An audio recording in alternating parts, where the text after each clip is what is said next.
Mais alors un chai de 40 mètres de long, hein, dedans 4, 5 cuves énormes. Et puis alors le tindoul, vous savez, je ne sais pas comment on dit en français, le tindoul c'est l'endroit où on met les barriques, vous savez, là, où on les empile sur un rail, là. Alors là, il y avait de quoi faire, et puis il y avait des grosses futailles, parce qu'il n'embouteillait pas le vin, il le vendait comme ça, quoi. Approché, alors les gens se sont approchés, là, de la charrette, et puis lui, il avait déjà mis la main là-bas au fond de la comporte, vous voyez, et puis il attrapait les raisins un par un, comme ça, et puis il montrait que la vendange n'était pas toujours de première qualité. Hein. L'an prochain, si vous me portez de la vendange comme ça, vous voyez là, hein, eh bien, c'est pas la peine de la décharger, hein. Vous la foutez directement dans le fossé avant d'arriver, je ne vous l'achèterai pas. Si elle est toute comme ça, qu'est-ce que vous voulez que je vous donne, hein? Allez, je vais vous donner quoi? 20 francs l'hecto peut-être, allez, et encore, j'en arrange beaucoup, hein.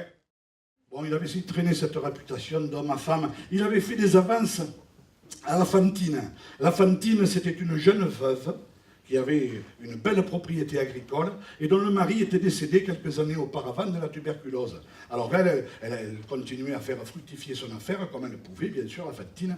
Et puis alors, ça marchait pas trop mal parce qu'elle avait des bons ouvriers, elle savait commander, elle savait organiser le travail. Enfin, elle avait quelque chose d'intéressant entre les mains, la Fantine. Et alors, évidemment, Augustin, il n'a pas pu s'empêcher de lui faire une proposition.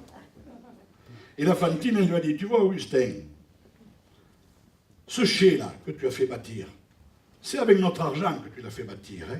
C'est après nous avoir exploité d'année en année, de nous avoir acheté du vin bon marché, que tu vendais bien cher et tout ça. Hein.